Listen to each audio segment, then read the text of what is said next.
आणि आता कुणाल कामराच्या वादाच्या संदर्भात एक महत्त्वाची घडामोड आहे। कुणाल कामराचे सर्व सीडीआर तपासले जाणार आहेत।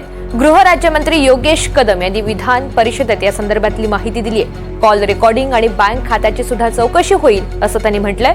कामराचा बोलवता धनी नेमका कोण आहे हे शोधणार असंही योगेश कदम यांनी म्हटलंय। सभापती महोदय सभागृहामध्ये सामान्य सदस्यांनी जी शंका निर्माण केलेली आहे ती देखील तपासून घेणं अत्यंत आवश्यक आहे। अशा पद्धतीने वारंवार देशामधल्या सर्वोच्च पदावरती असलेल्या लोकांच्या विरोधात जर का असं वक्तव्य केली जात असतील तर शासन या बाबतीत गंभीर दखल देखील घेईल, अजिबात सोडणार नाही। न्यायालयाचा अपमान केलेला आहे, सर्वोच्च आपला माननीय सुप्रीम कोर्टाच्या न्यायाधीशांचा अपमान केलेला आहे। अध्यक्ष महोदय, ही अशा पद्धतीची कॉमेडी आम्ही चालून घेणार नाही। अध्यक्ष महोदय, जी सभागृहामध्ये सामान्य सदस्यांनी शंका देखील व्यक्त केलेली आहे की याचा नक्की बोलवता धनी कोण आहे, कोणीतरी यांना मागून बोलायचं। अध्यक्ष महोदय, एक घटनाक्रम देखील लक्षात घेतलं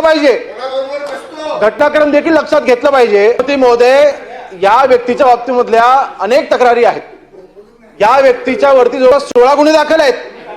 सन्माननीय सदस्यांनी या बाबतीमध्ये या व्यक्तीच्या ड्रग्ज बाबतीमध्ये देखील अंमली पदार्थाच्या बाबतीमध्ये देखील काही शंका उपस्थित केलेल्या आहेत। मग अध्यक्ष महोदय, या सगळ्या विषयाचं गांभीर्य लक्षात घेता या व्यक्तीचे सीडीआर तपासले जातील, या व्यक्तीच्या सगळे कॉल रेकॉर्ड तपासले जातील, या व्यक्तीच्या अकाउंटमध्ये कुठना पेमेंट आलेले आहेत त्याची तपासणी केली जाईल। याचं नक्की सूत्रधार कोण आहे जर का असेल तर त्याला देखील शोधलं जाईल, त्याच्यावर देखील कठोर कारवाई केली जाईल। अध्यक्ष महोदय, भविष्यामध्ये अशा पद्धतीचा अवमान करण्याचा अधिकार कुणालाच नाही।